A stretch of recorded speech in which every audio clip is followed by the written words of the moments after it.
Hello, welcome to Removing Financial Barriers to Running for Office. I'm Shanna Port, Senior Legal Counsel for Campaign Finance at the Campaign Legal Center. Thank you all for joining us today. CLC is a national nonpartisan organization that works to advance democracy through law at the federal, state, and local levels. We fight for every American's right to participate in the democratic process. We believe our democracy should be transparent, accountable, and inclusive. As political campaigns become more and more expensive, Americans across the political spectrum believe that it is getting harder for candidates who represent their life experiences and values to run for office. Most elected officials are independently wealthy, and a growing number of candidates are self funding their own campaigns. But more states and local municipalities nationwide, in addition to federal agencies like the Federal Election Commission, or FEC, have been making moves to try and decrease the high financial barrier to entry that running for office entails. Most Americans cannot forego regular employment to spend a year on the campaign trail, often giving up their health care and medical insurance along with their income. The long hours of campaigning also necessitates paying for childcare or care for other dependents, creating yet another barrier for prospective candidates with those responsibilities. Today's discussion by CLC features experts and former candidates who will walk us through implemented and proposed innovations aimed at making campaigning more accessible. We will also discuss what else can be done to break down financial barriers to running for office and make holding political office an attainable goal for all Americans. Before we start our discussion, I'd like to go over a few housekeeping items. During the conversation, please use the comment section on Facebook or YouTube to submit your questions for members of the panel. At the end of the panel, we will start a question and answer section. We will do our best to get to each question, but in the interest of time, we may not be able to answer every question. If we are not able to answer your question today and you are a member of the press, please email your questions to media@campaignlegal.org. If you are a member of the public and we are not able to answer your question today, please email info@campaignlegal.org. Now I'd like to introduce today's panel. Odessa Kelly is an advocate and former candidate for Tennessee's 7th Congressional District.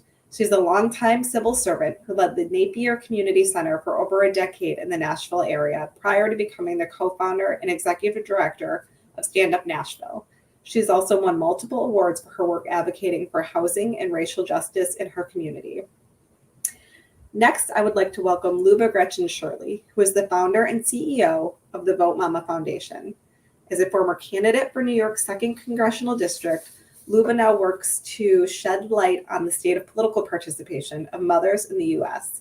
Her organization also advocates for policies aimed at increasing rates of participation by mothers in elected office and knocking down the variety of barriers they face, like childcare costs, paid leave, and equitable pay when attempting to run campaigns and serve their constituents. Next, we have Daniel Weiner, who is the Director of Elections and Government for the Brennan Center. He leads the organization's work on money and politics, voting and elections, government ethics, and other democracy and rule of law issues. Daniel also served as former senior counsel to FEC Commissioner and former chair Alan Weintraub. We advise on a host of legal issues concerning federal campaign finance law.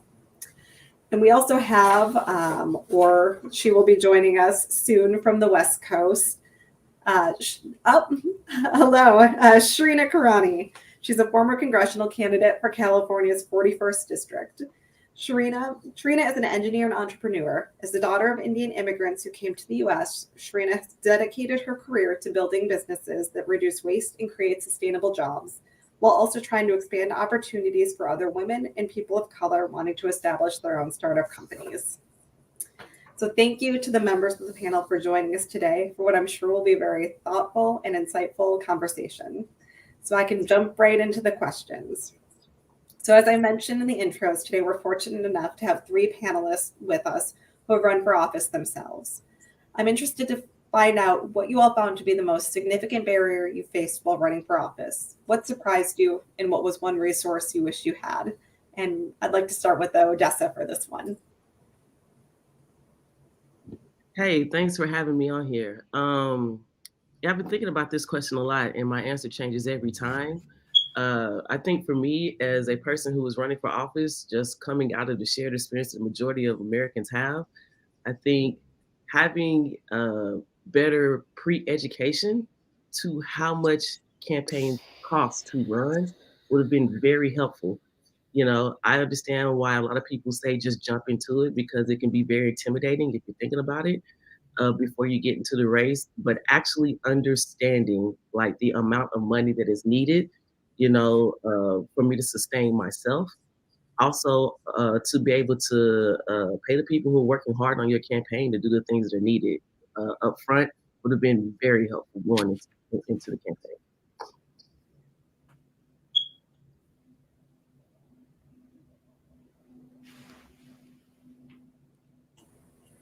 Thank you. Does anybody else have thoughts on the barrier you faced while running and a resource you wish you had?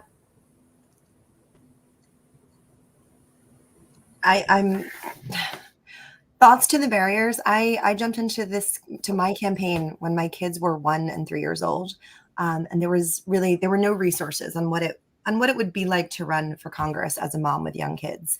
I remember trying to find articles and try to find studies and to see what it would actually be like. And I remember finding a quote here or there from Kirsten Gillibrand or Grace Meng and thinking, well, if they can give birth while serving in office, somehow I could manage to do this with 2 toddlers. But there really was no information about what it would be like and how you could juggle nursing and call time and running to events and taking care of 2 children. It's why I started Vote Mama in the first place, to provide those resources to moms who are running across the country. But it's incredibly difficult. And, especially to what Odessa just said, you really don't understand what you need to raise. I had to raise millions of dollars, and I was running against someone who had been in office since I was 12 years old, who had already $3 million in his war chest. So having that information, understanding really what goes into call time and what you need to raise to run a successful campaign, knowing all of that, and also having the connection with other people who have done it before. You said this in your opening. It's really designed for independently wealthy people, and it's difficult for working class people who are not already connected to wealthy donors to step in and run. So that it's a learning curve. It's a learning curve from just getting used to asking for a max out contribution. I remember that took me a few months into my campaign before I felt comfortable doing that. So having the resources of other people who've done it before, other people who look like you and have the same lived experience as you who have done it before, that really, I think, is the biggest help. It's a difficult thing for working people to do. So the more we normalize it and the more we shed light on what it's actually like, the better it will be for everybody who decides to step up and run.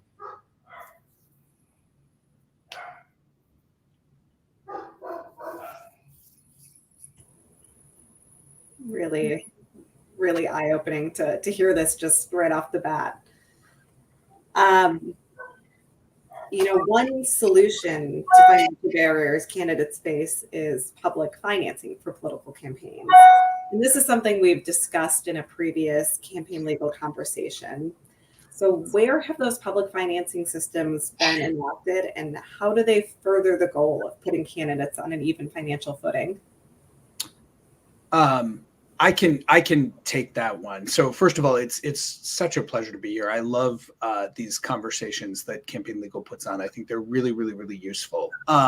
And public financing, which you've done a separate event on before, but I think really can't be understated how game changing it can be when designed well. We've actually had public financing of elections since the 70s in presidential primaries, actually. But today, where you see the most successful systems is at the state and then in a number of large municipalities. The system that we're most interested in right now at the Brennan Center is a new statewide system that was just implemented in New York State.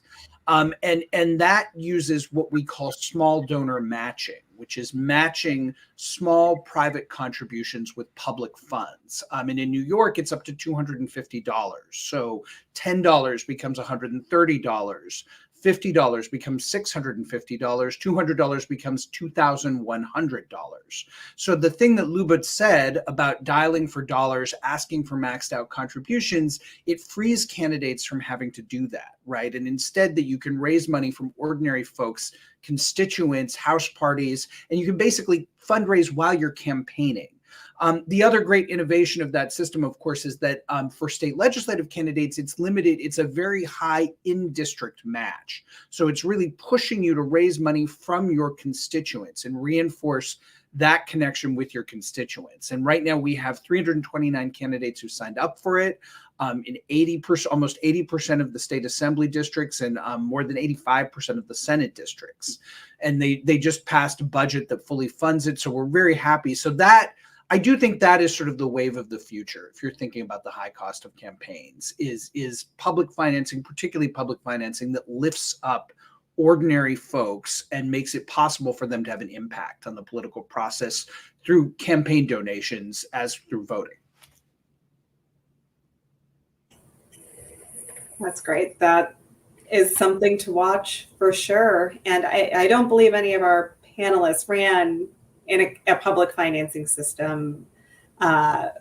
But there are proposals for public financing for Congress, and I think that is something that is going to have to continue to be something we look at. I'd have loved that. Me too. It would make a huge difference in who would actually run. Yeah.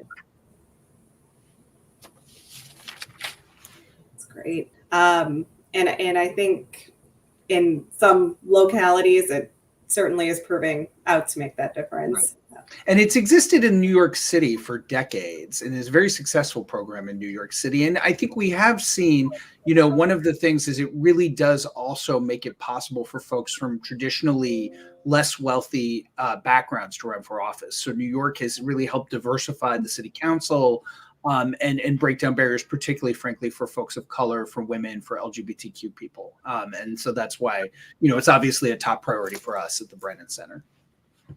We now have the female majority in the New York City Council because of it. Yes. And also the Attorney General, the first African-American woman Attorney General of New York, has talked about how important it was for her getting her start in her career. So I do think it can be a game changer. And that's just one of many reform proposals, although a very powerful and comprehensive one. Another one, for example, last year, the Federal Election Commission, or FEC, updated its salary rules to ease restrictions on candidates drawing a salary from campaign funds. What were the rules in place before that many of you campaigned under? And how big of a game changer is this rule update poised to be? Yeah, well, first of all, huge thank you to my co-panelists. I believe we all testified at the hearing last year, and it was absolutely thrilling to see the changes made. There's two aspects, I think, from my perspective to these rule changes. There's the technical, and then there's the reality of it. Technically, the rules did allow you to take a salary, but had limits in terms of exceeding the federal salary or previous year's salary. The advisory wasn't clear.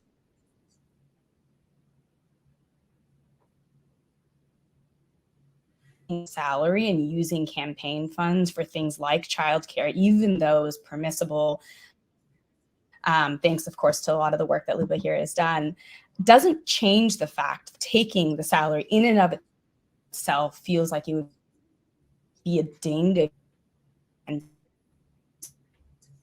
And candidates are reticent to express the need for support, not even thinking about actually using the funds. And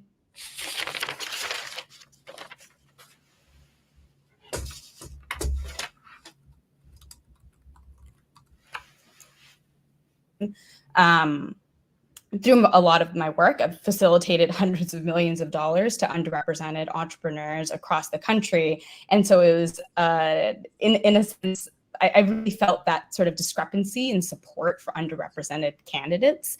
I would begin my outreach at 6 a.m. to supporters across the country in different time zones for 3 hours before beginning my workday, and then again until 9 p.m. to reach constituents on the West Coast 5 to 6 days a week, which is almost a full-time job on its own. And then 8 months before the election, that schedule changed to 30 hours of fundraising call time a week while working 40 hours a week for my company, dedicating nights and weekends to community outreach. And in 6 months before the primary, I actually had to step down from my job because it was necessary to ramp up to 40 hours a week just for call time, not to mention preparing candidates and attending events and voter outreach and canvassing, which would average 80 hours roughly per week. And my story is not unique. It's the stories of candidates around the country. And these are the trade-offs that sort of everyday Americans who are active members of our communities have to make when campaigning to represent our hometowns on the federal level. So at least in my case, I wasn't even aware I could take a salary during the campaign. And I now sort of, as I support women and people of color across the country who haven't yet put their hat in the ring, they're struggling to balance jobs with starting their campaigns and the fear that if they quit, you won't be able to pay rent. So for me personally, especially as someone who's now expecting my first child, the other aspect of the rule change is the acknowledgement of reality. And in order to gain more representation in Congress, we have to make the conversation of running for office just that much more accessible. Can I jump in for 1 second? Sharina's internet was going a little bit out, so you may have said this, but I don't know if I didn't hear it, so I just wanted to just jump in. I think the most exciting part of this rule change, there's two aspects to it, but the most exciting part for me is that previously you had to wait till you made the ballot to actually take a salary. For most candidates, that's an entire year of your life where you're not able to take a salary from your campaign. So you have to save up the amount of money that you will need to live on for a year at least before you make the ballot. They have now switched that so that you can now pay yourself a salary when you file your paperwork. And when you've raised enough money to actually support paying yourself a salary, it's a complete game changer. I was talking to one of our former candidates who has been asked numerous times if she'd run for Congress, and she's a single mom of 3 kids. And she has always said, I can't, I need my salary. And when I told her about this rule change, she literally stopped and she's like, well, I guess I don't have any excuses anymore. I might have to run next cycle. It is an absolute game changer that you can now take a salary when you file paperwork versus when you make the ballot. It's a whole year. And it used to be tied to the fact that you had to pay yourself less money than you earned in the previous year. If you were sick, if you were a caregiver, if you were a student, if you didn't earn much income in the last year, it doesn't really help. They've now changed it so that it's the average of your last 5 years of a salary. So these two changes completely change who gets to run. It is such a ginormous difference. I know it's a ridiculous word to use, but it makes all the difference in the world for who gets to step up and run for Congress. And there was a woman who ran for Congress in Texas. And I remember after she campaigned and she lost, but she came close. And she told me she couldn't afford to run again. And she said, the next time you run, please make as big a deal as you did about campaign funds for childcare about taking a salary, because there is the stigma. There was the rule that you really couldn't take it for that first year. And there is such stigma that makes people feel like they can't do it. So this is huge. Just the fact that the FEC is ruling on this and talking about this and focusing on it is finally starting to really change the reality of what it looks like to run for Congress in this country. Yeah, I want to speak on that as well. Ditto to everything Luba said and work that they're doing. That's the position that I'm in. I had to launch my campaign I launched it April 5th of 2021. And the election wasn't, of course, to November of 2022. In the same way, I was running against a person who'd been in office since I was 10 months old, and I launched my campaign at the age of 39. That's how long this individual been in office and had a war chest of building money. And here I am in a position to where I raised more than any other African-American female candidate in the state of Tennessee, which is just a little over $1 million. But with that, I'm so close, y'all, to paying off the personal debt that I garnered because my primary wasn't until March of the next year. So that whole year, I worked as much as I possibly could to save up the money to not go into debt.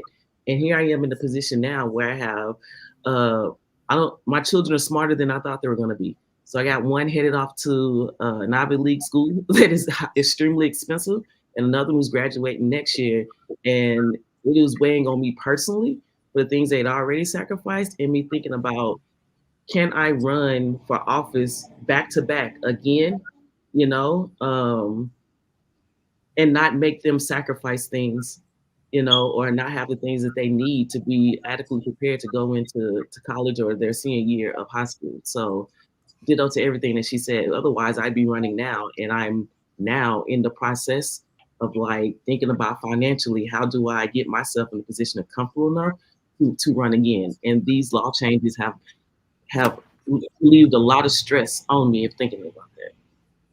Yeah, and just to add on to that, it was a very similar experience for me this year. So I think almost all of us ran in 2022. And now looking at this next cycle, when people are asking me if I'd run again, it's like, I can't afford to. It's just not something that's in the cards for me right now. And I think that's a very real reality for a lot of candidates who come from working backgrounds. You know, one thing, and I just want to, there's something you said that maybe the reception got a little interrupted that I think was really important was there's the sort of legal technical side of this and there's the cultural side of this. And the reason that we're so interested in this at the Brennan Center, right, is because it's about also changing the idea of who should be throwing their hat in the ring for public service, right? And the importance of having working Americans feel like public service is accessible to them, and that changes ultimately the makeout of who makes the decisions in the halls of power. And I think that's critical. It is also why, and Luba, I know you've talked about this, it's the important, just the technical changes, but also normalizing the idea that it's okay, that this is an appropriate thing for you to do. You know, historically, we always have had candidates who will like rent property to their campaigns. A certain former president has patronized his own family businesses with his campaign, which, you know, is his right to do under the law. But again, normalizing this idea that it's also okay for an ordinary person to take a salary while they're running for office, I think very huge, critical. I will say the FEC deserves a lot of credit for this. I've sometimes been critical of them in the past, particularly Commissioner Broussard at the FEC, but, you know, all of them for taking the lead on this and really going out on a limb to make this happen.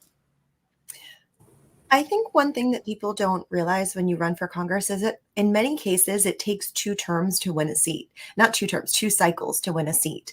There is, if you're running in a swing district in particular, or a more red district or a more blue district, depending on what party you are, it takes 2 cycles to build your name recognition, to build your fundraising machine, to be able to step up and run. And then if you come close, if you can then turn around and immediately start running again, you're much more likely to actually win that seat. I came within 6 points of someone who had always won by 24 to 40 points, and he retired the next year. And the idea of taking another 2 years without a salary was really one of the big decisions that I had to make. I had launched Vote Mama. I was pregnant with my 3rd child, but I had maxed out my credit cards. I had taken money out of my retirement account. If I had turned around, everybody was expecting me to run again, and it was an open seat. And there are so many candidates that are in that position where if they could just turn around and run the next cycle, they would win that seat. Some real financial barriers. And salary, I know, is just one piece of the puzzle. Another idea that's gaining traction on breaking down another barrier is using campaign funds for childcare. So we're seeing some changes there in elections at all levels of state government. Have we seen changes in the types of candidates who are able to run for office with those rules around childcare? Yes, I'm gonna jump in here, and I remember when I put the request in 2018 when I was running, everyone told me I was crazy, and they said it was political suicide. You're going to be attacked for being a woman and a mom, and there were people who called it political welfare for the political elite. And the reality is, it is a complete game changer. When the FEC approved it in 2018, it allowed it for all federal candidates. Vote Mama has now been working to change this for state and local candidates. Unfortunately, we actually have to go state by state to get this approved, but we're at 31 states now.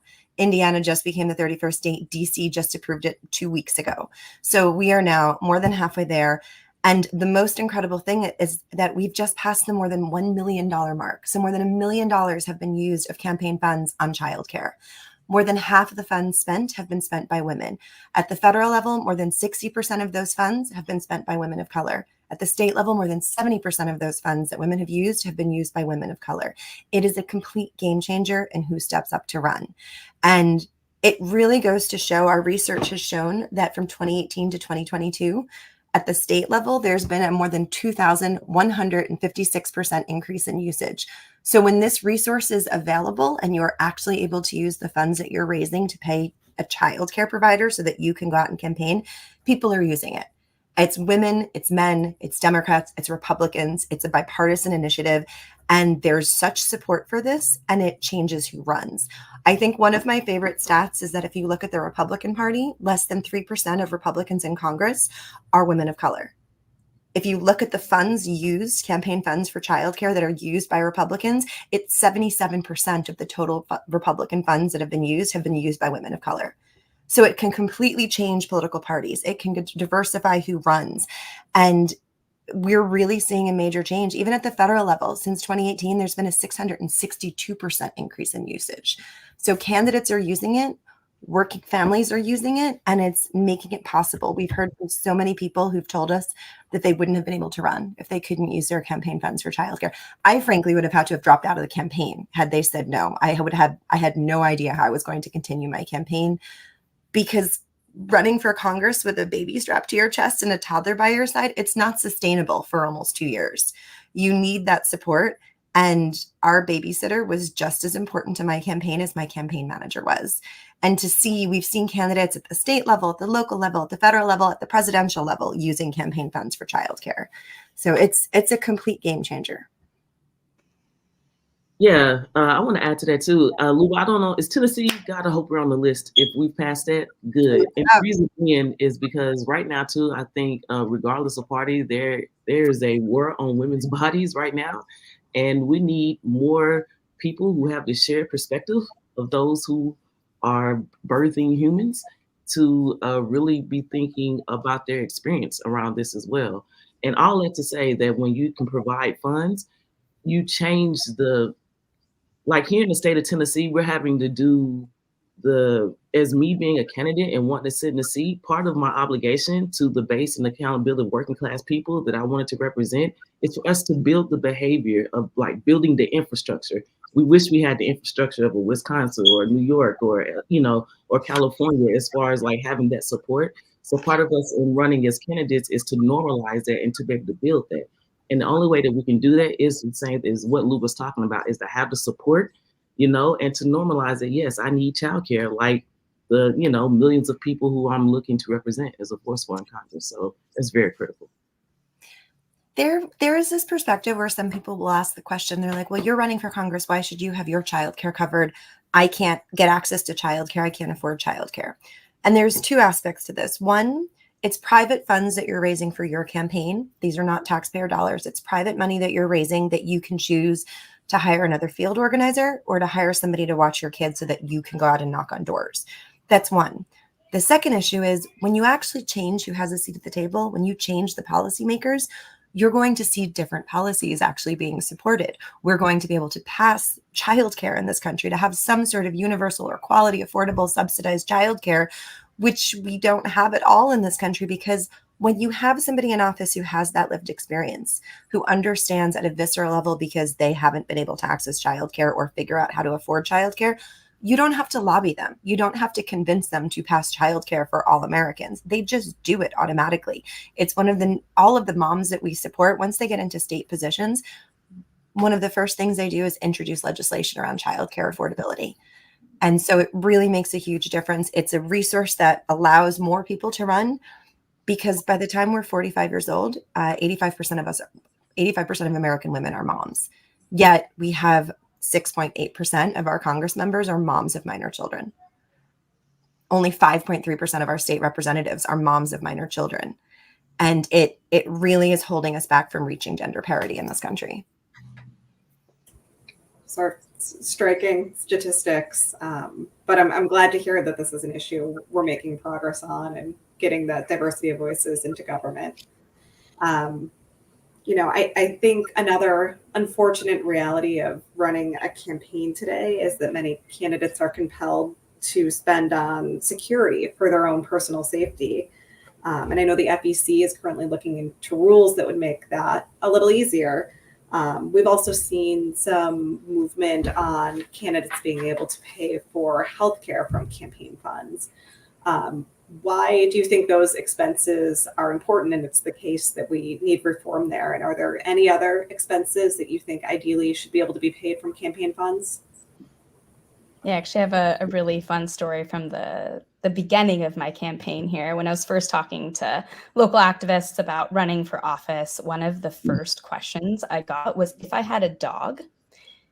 And then when I said no, they're like, well, make sure you get a small yappy one, so in case someone breaks in the middle of the night, then you'll know. And I was like, this is the first piece of advice that I'm getting for running for office.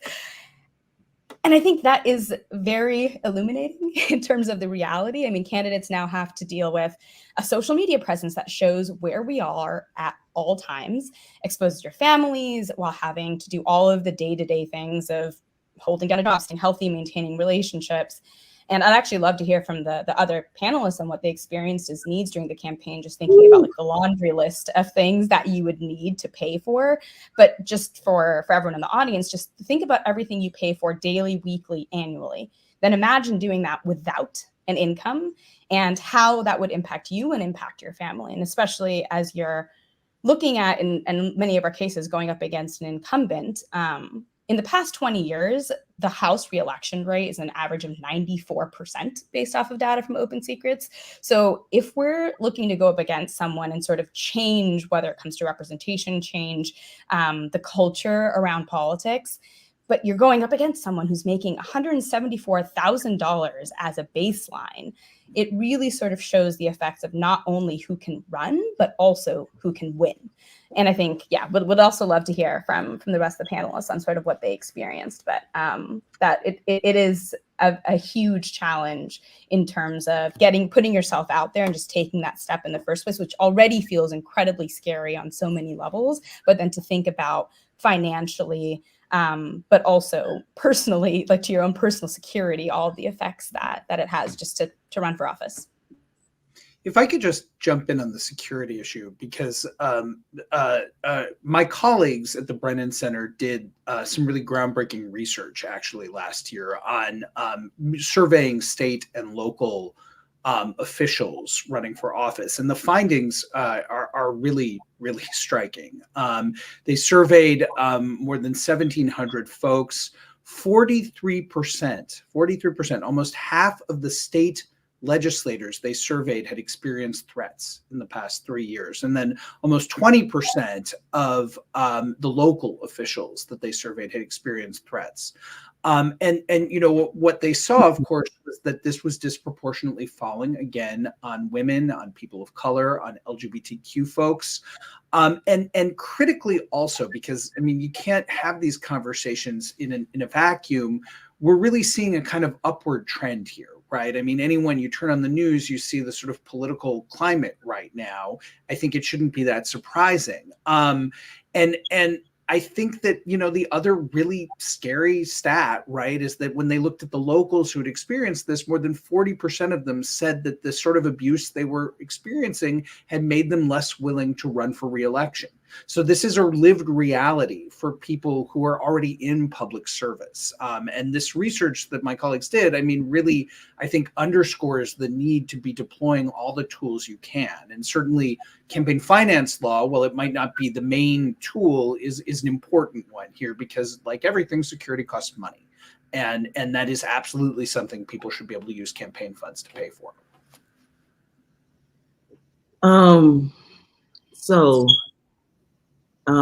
For those who don't know, out there who are watching, I was recruited to join the squad by Justice Democrats. I live in Nashville, Tennessee. I am a 6 foot tall, African American, openly gay Black woman, you know, who is progressive. It's funny how you called me far left. I'm like, damn, all I want is for people to not die in the cold and get fed. But anyway. But the things, my introduction to the national stage not only was joining the squad in a state that, in an area of the state that if 30 miles any direction, I'm gonna run into the headquarters of the Proud Boys, the Freedom Fighters, not the Civil Rights Movement either. I'm talking about a myriad of militias here in Tennessee. Half the people in January 6th, they have come here to find them because this is where they can hide out easily, you know, and hide in the open. And I am running for office in this space. I was featured on Fox News under the most ridiculous, you know, auspice of threatening Ted Cruz, which is crazy, you know. And so I came home to all my windows being broken out. Trump being spray painted on the side of my house. 2 weeks later, mailbox being destroyed twice, you know. along with the neighbor across the street, their like ring camera. My daughter was contemplating not playing sports last year and dropping out of a lot of extracurricular activities because someone had sent death threats to the PTO of her school. So yeah, it's a major deal. Had several um, individuals who I was trying to get to be campaign managers in several different positions, and a lot of them just very honest with me. They were like, "Comes a high risk threat," you know. So yeah, huge issues, and you can't pay, and I didn't have the money to pay for any of those things. So yeah. I think that feeds right into my next question, was that there's a need to pay for expenses like security, but that's also comes with challenges, right? Because you have to raise money to pay for your security on top of what you're already using, or you need to choose to make cuts somewhere else in your campaign budget to make up for that. That sounds like that was your experience, and how challenging was that?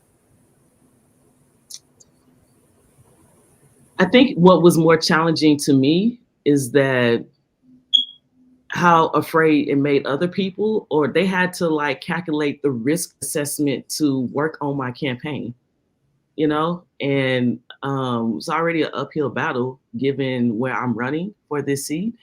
But I think that was what was more frustrating, is trying to convince other people to join the campaign, because everyone lined up with my views, excited, but it was, you know, so I think that was what was more frustrating.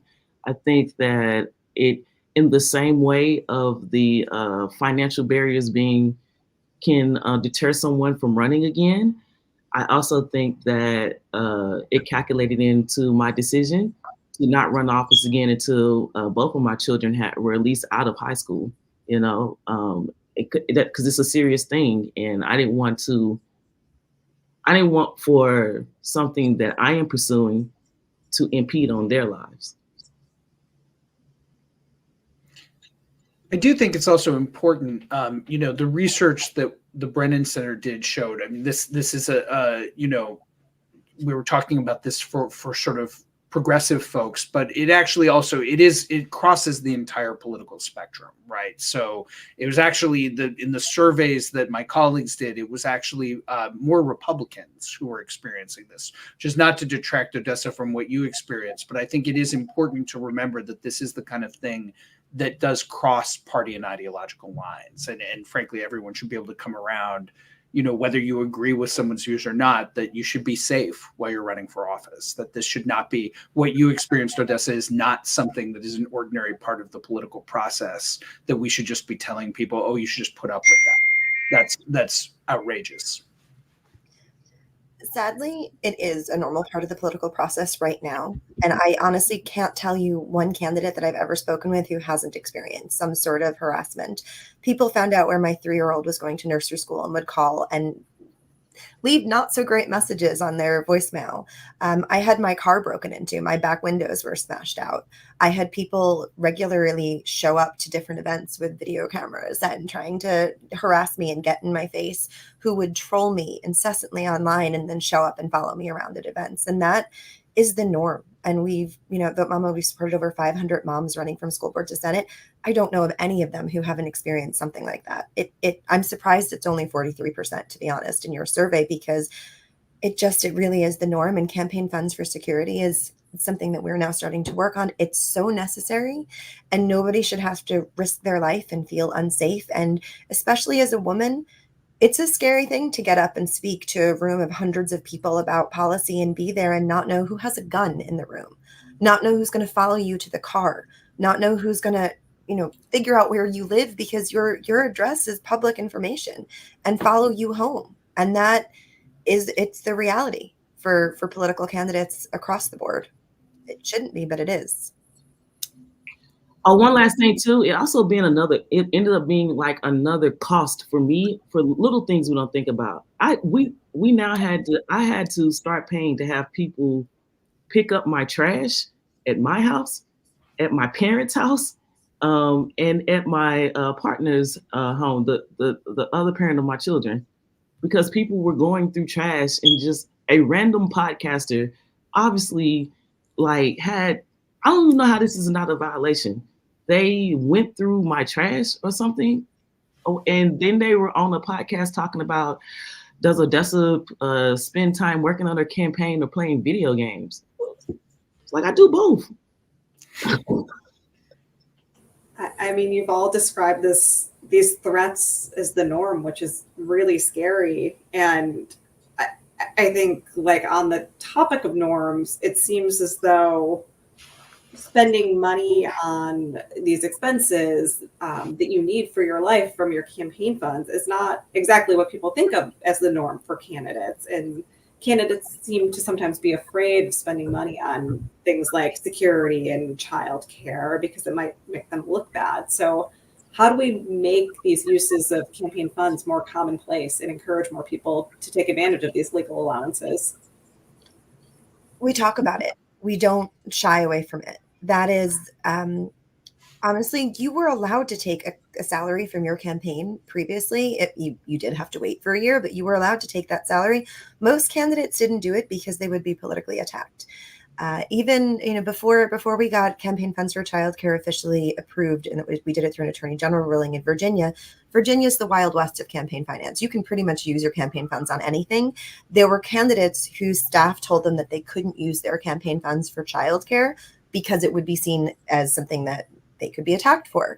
But the reality is you're not going to normalize it, and you're not going to change it until more candidates start to use it.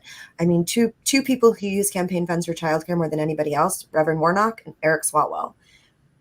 There are many men who have been afraid to use campaign funds for childcare, but seeing someone who has run for president, seeing somebody who's a senator, seeing somebody who serves in Congress, who are dads with young children using it, that starts to normalize it. The normalization comes from the fact that we now have 31 states who've approved campaign funds for childcare. That right there is starting to normalize it. But putting out these reports that we do, actually looking at who is using it, what does the data show? What does it show in terms of the percentage increase? That all, and the more we talk about it, really starts to normalize it so people don't feel afraid to use it. And I think what people don't realize is running for Congress is the longest job interview you will ever have. It's a year to 2 years where you put your entire life on the line. Your personal life becomes public. You have to raise millions of dollars. You have to work 18 hours a day. I don't know how anybody has an extra job at all to pay for anything while you're running for Congress. You can't win. You cannot run a successful campaign if you also have to work.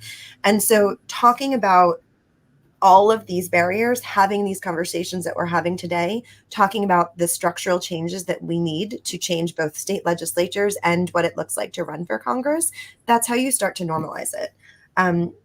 We were always told, women in particular, we're always told not to talk about your kids. And this is not just in politics, it's in every field. You're not going to get that board position or that promotion or that salary increase because you're going to be viewed as somebody who doesn't have the time.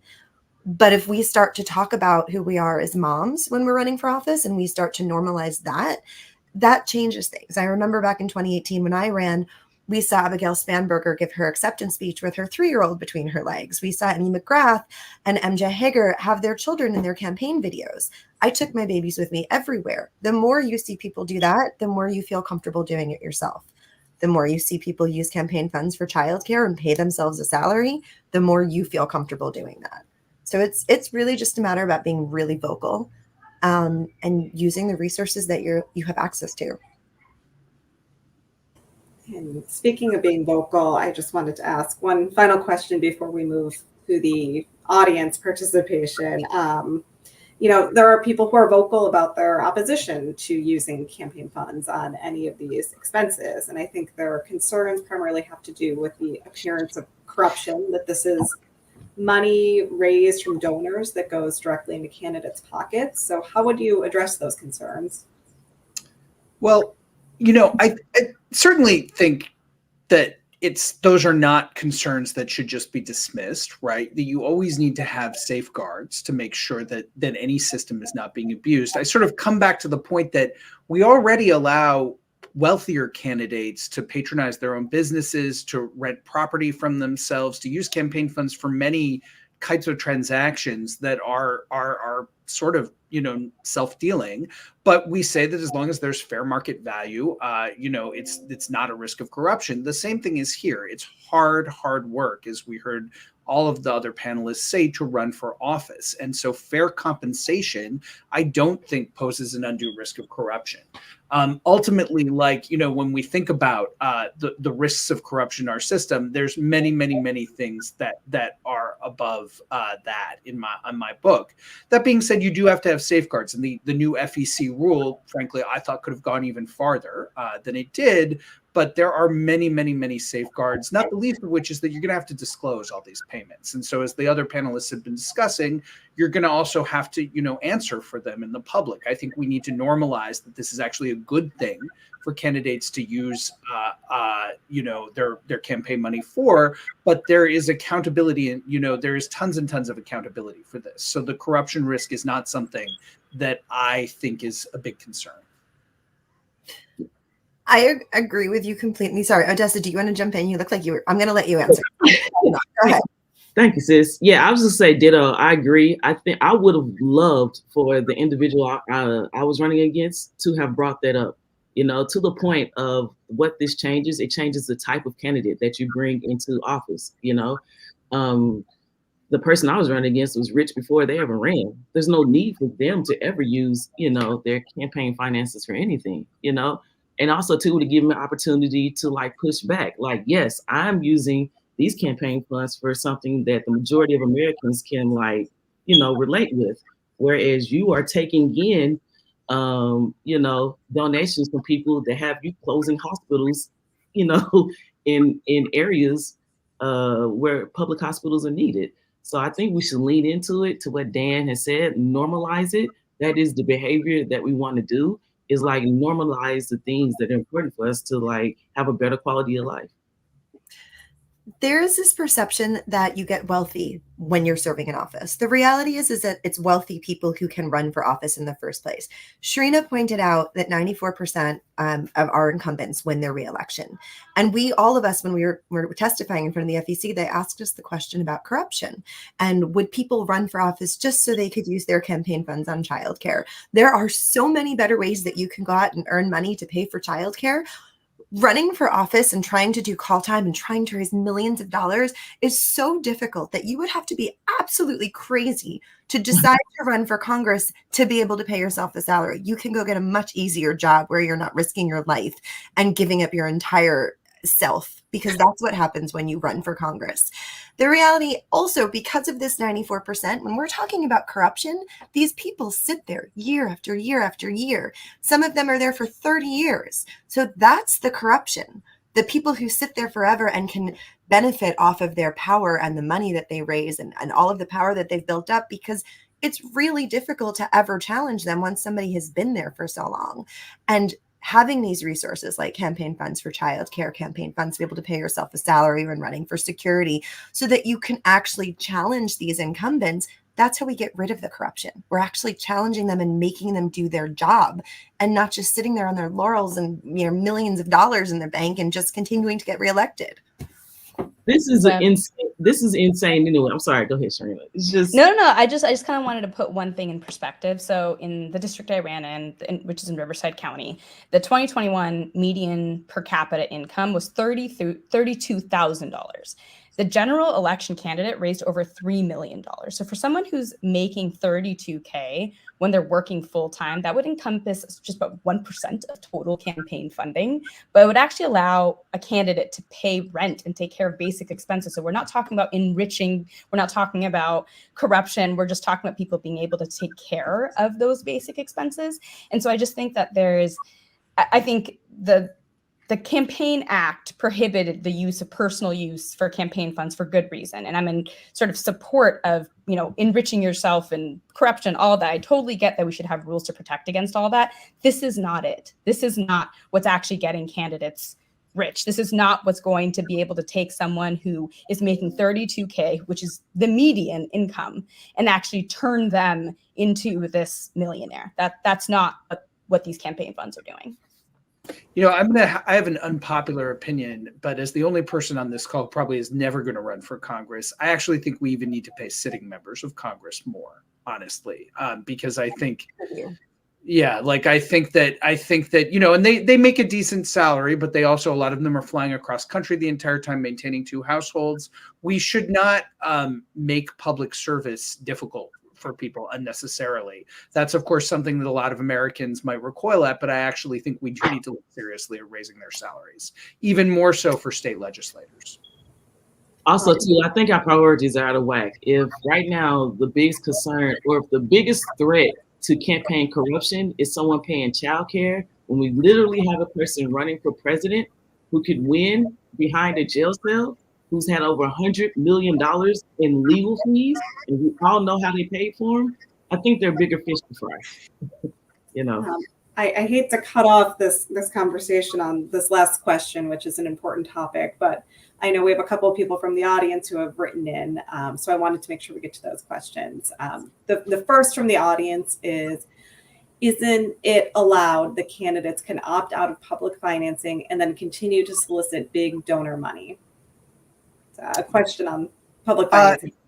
Public financing, wherever it's been enacted, is always voluntary. That's a constitutional constraint for right now. I think that the thing to remember is that when candidates are given the opportunity to take a different path to running for office, a lot of them, in fact, most of them jump at it.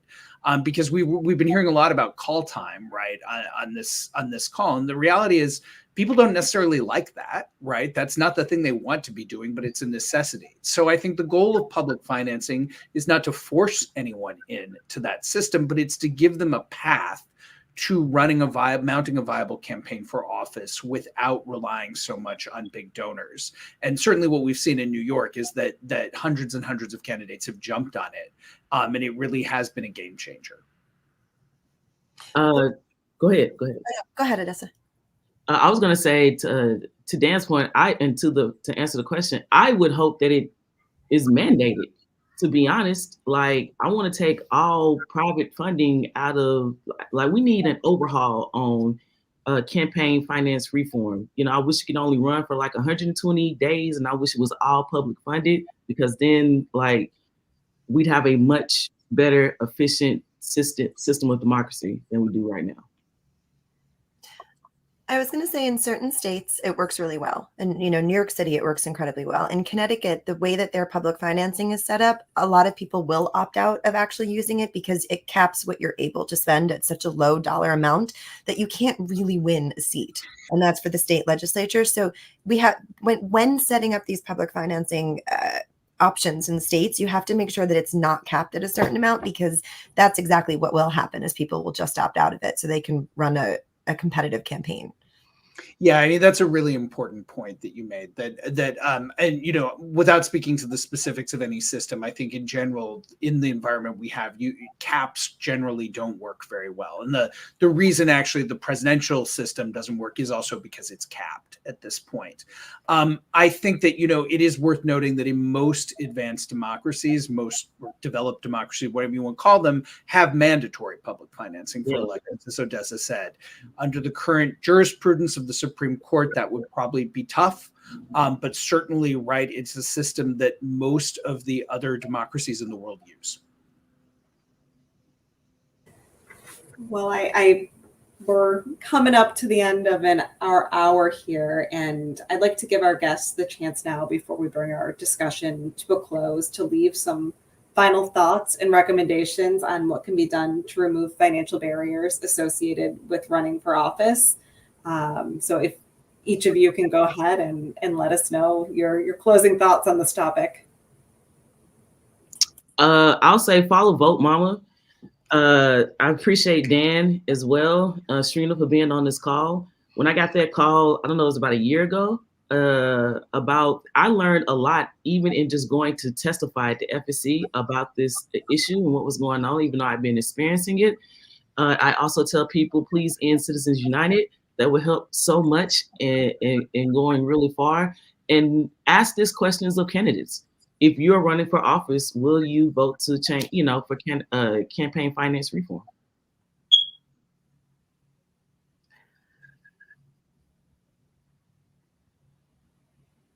Do you want anyone to go? I'll jump in and just say and make it super quick. Here's the reality: politics costs money. And I think actually some folks who are sort of in the campaign finance reform space, we all need to always remember that it costs money to run for office. It costs money to live. That's the society in which we exist and operate. So the question is, how do you channel the money that people are using for your campaigns?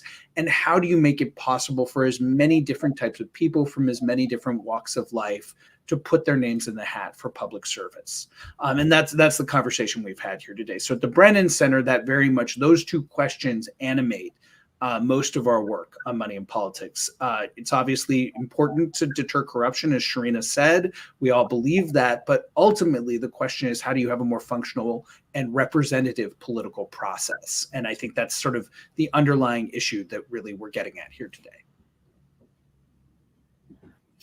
Yeah, I appreciate that. And thank you again for organizing the panel. I think, at least from my perspective, part of it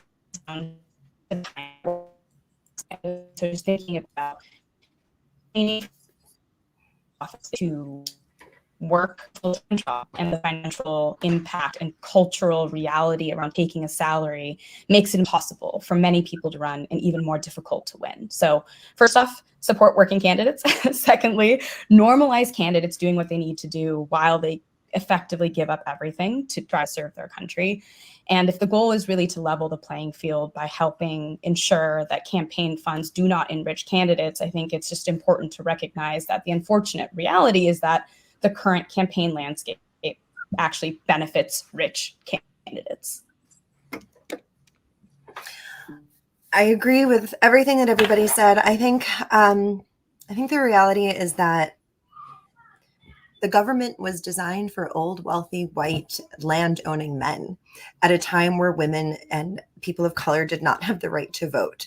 If you look at both our federal government and our state legislatures, and Dan, you pointed this out, there are only 4 states that pay a livable wage for state legislators. So even if you can get into office, we are now seeing the attrition rate where people are stepping back to run for mayoral positions and city council positions because they get paid better than if they were actually serving at the state legislative level. So our system is designed for independently wealthy white older men to serve in these seats. If we want policymakers who look like most of us, who look like people in this country who have the same lived experience that we do, we have to change how people run for office. We have to change how people serve in office, because when we change the policymakers, we change the policy that is being prioritized. Legislators legislate on their lived experience. That is just the reality. That's how it works. So if we can start to break down all of these structural barriers, and that's what we've been doing at Vote Mama, because I remember I launched our PAC side first, and I wanted to endorse and fund and get all of these candidates into office. And it took me about a year to realize that there's only so much you can do on the political side. You have to break down all of these structural barriers. You have to actually look at the stuff that I love that the 5 of us on this call are super excited to talk about this, because to most people, it's inside baseball.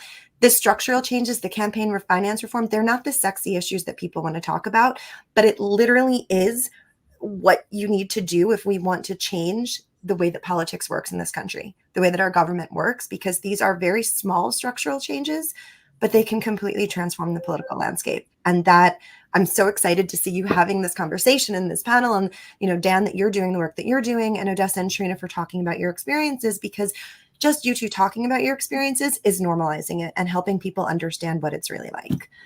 We need to completely change the system. So it starts with campaign finance reform. And just to quickly echo the thanks to CLC, which is of course one of the premier, along with the Brennan Center, organizations that works on campaign finance. But I think it matters a lot that you all are hosting this conversation and have engaged on this issue. So big thanks to you for doing that. Thank you. And we certainly think this is an important issue, and that campaign finance reform at large is as well. To our audience members, thank you for joining us today. And if you have any additional questions or would like more information, please email us at info@campaignlegalcenter.org. A big thank you to our speakers for joining us today and having such an informative conversation. And I hope everyone enjoys the rest of their day today. Thank you for joining us. Thank you.